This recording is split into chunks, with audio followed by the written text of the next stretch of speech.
mulai dari Vietnam ya.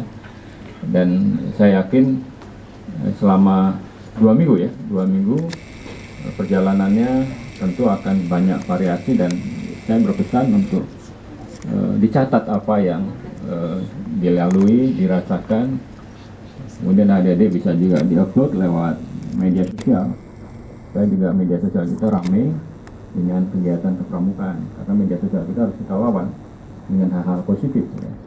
Tidak jarang banyak isi substansi atau konten media sosial kurang baik untuk anak-anak. Jadi oleh karena itu saya berpesan adik-adik, tentu saya kira semua punya smartphone atau HP yang bisa berkomunikasi. Saya kira apapun yang sedang aktivitas di sana ya, baik sedang berjalan, sedang macam-macam, bisa diupload, bisa kita komunikasi terus ya. Kemudian yang tentu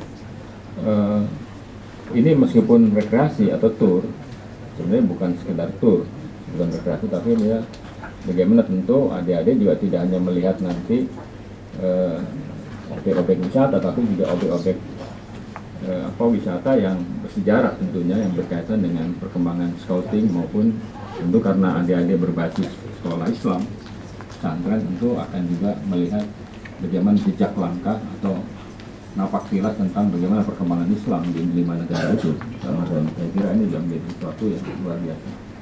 Saya yakin di antara adik-adik akan banyak bisa menulis, menggambarkan, memfoto dan sebagainya.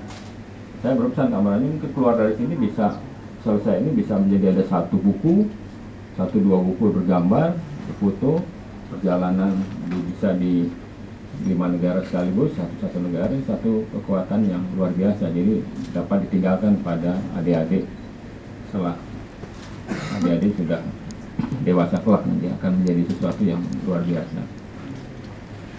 Yang ketiga, tentu adik-adik harus menjaga kesehatan, kondisi, jangan diforsir. Tentu saya sarankan kalau sudah malam hari istirahatlah, jangan terus ya. Tapi ada jalannya juga ya, selain naik bis ada jalannya juga kan, ya kan? Tapi tentu ini harus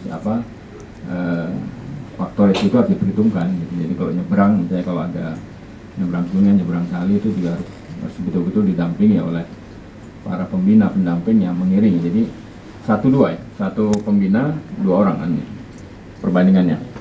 Ini semuanya berapa nih yang akan berangkat, yang dari penegak? 63 semuanya, yang dari adik-adik penegak 45 ya. Ya kurang 1-3 lah ya.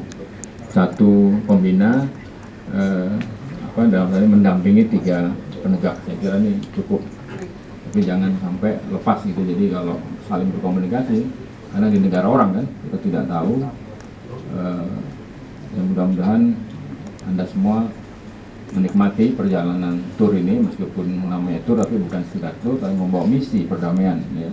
Saya kira, dan saya pesan juga nanti mampirlah ke Kuarnasnya masing-masing ya, ke scout NSO masing-masing. Tentu kamar ini sudah survei, dan terakhir mungkin pasti akan mampir ke WOSEM ya, Sekretariat Gerakan Pramuka Dunia yang sekarang berkantor di Kuala Lumpur ya kan. Itu pun juga berkat Pramuka Indonesia memindahkan itu juga ya, dari Swiss Jenewa ke Kuala Lumpur. Saya kira ini dia satu catatan sejarah yang Tahu ada ini sudah kesana ya, ke Kuala Lumpur ke Coast, itu hanya di lantai 14 besaran ini kantor.